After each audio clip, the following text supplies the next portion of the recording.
Добрый вечер. В эфире программа «Вильнюс. Открытая студия». Сегодня мы, как обычно, уделим внимание актуальным проблемам столицы. Тема сегодняшней программы – новости из жизни общественного транспорта Вильнюса, а конкретнее электронные билеты на проезд. Многих жителей интересует, как это новшество будет работать и улучшит ли оно условия проезда в троллейбусах и автобусах. Подробнее об этом в нашем следующем сюжете. В ходе реформы столичного общественного транспорта в ближайшее время жители Вильнюса ожидают существенные перемены. Прежде всего, они коснутся системы оплаты за проезд.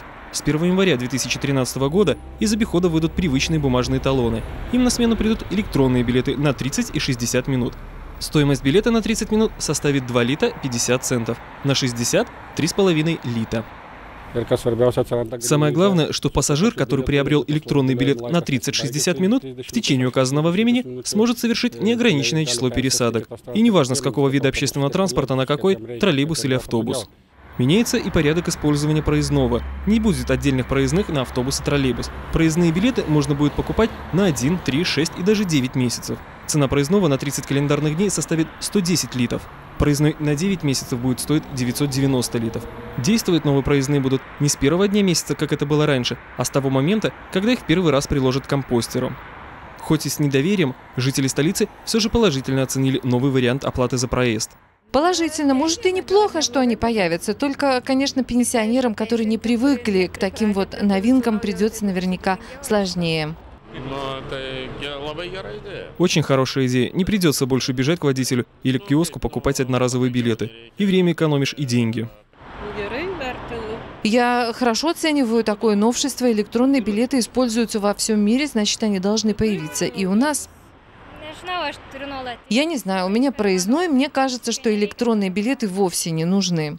Также новые изменения коснутся самого парка общественного транспорта. В целях уменьшения пагубного влияния выхлопных газов на окружающую среду планируется закупка автобусов, работающих на экологичном топливе. В ближайшее время на улицах Вильнюса появится 18 автобусов марки МАН, работающих на природном газе, который по своему химическому составу схож с биогазом. Максим Козлов, Миндуга Сурвила, Вильнюс. Открытая студия. Программа «Вильнюс. Открытая студия» продолжается. Далее о реформах столичного общественного транспорта подробнее расскажет вице-мэр Вильнюса Ромас Адамавичус.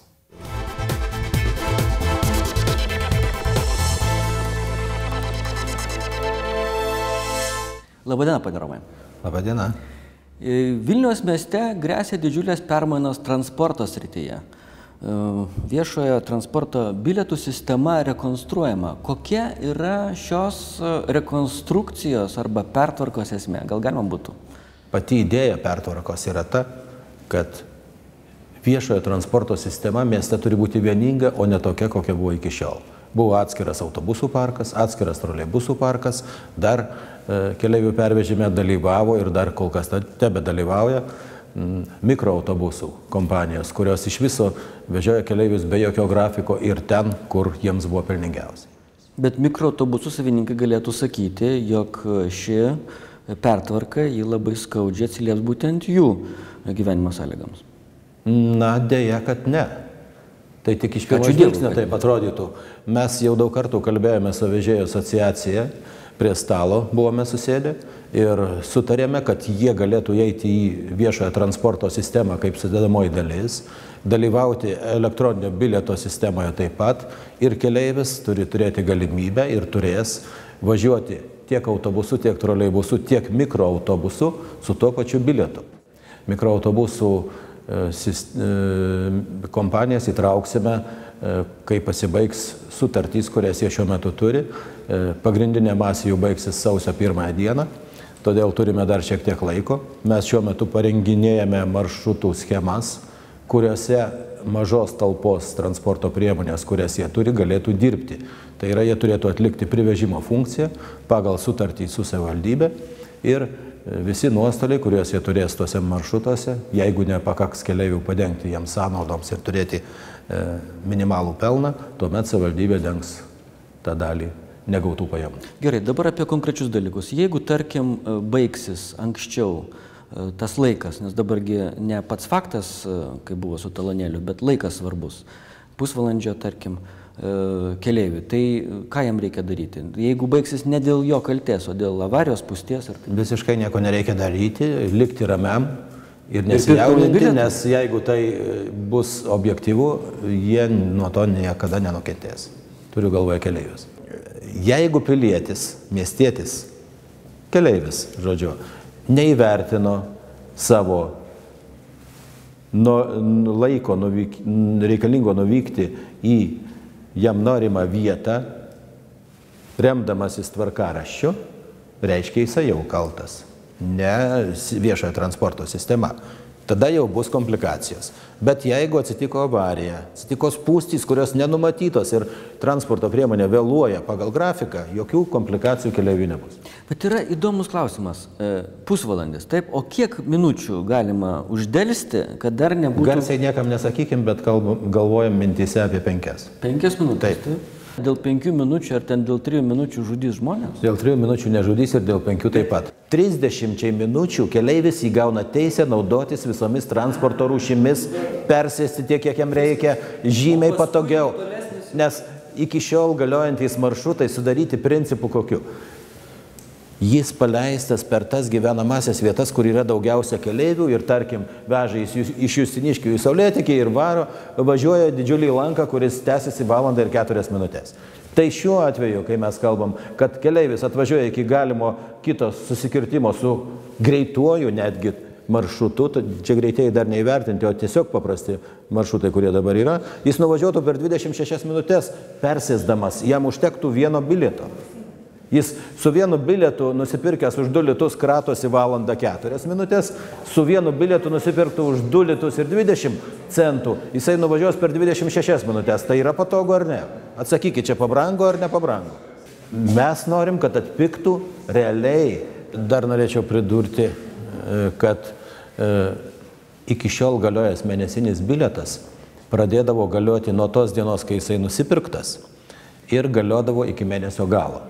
Tai yra, jeigu žmogus, sakykime, buvo išvykęs iš Vilniaus ir nusipirko 10 dieną, tarkim, Liepos mėnesio, 10 dieną nusipirko Liepos mėnesinį bilietą, tai jis viso labo sumokėjęs visą kainą galėdavo naudotis tik 20 dienų. Šiuo atveju visi laikiniai bilietai galios nesvarbu, kada pirkti, jų galiojimas prasideda nuo pirmojo pažymėjimo transporto priemonėje šitą bilietą, iki lygiai mėnesį, lygiai 30 dienų. Vicemerė, ačiū Jums labai už pokalbį. Įstarumą.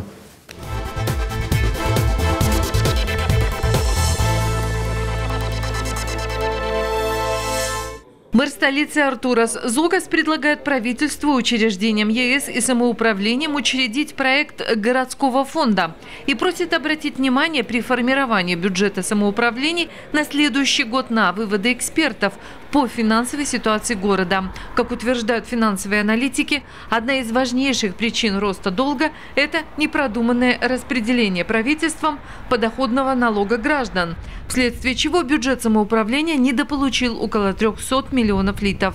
Напомним, мэрия Вильнюса в апреле обратилась в суд с просьбой защитить права жителей Вильнюса и возместить ущерб – 939 миллионов литов, недополученных за 2009-2011 года, а также повысить часть подоходного налога в городском бюджете от 40% до 60%.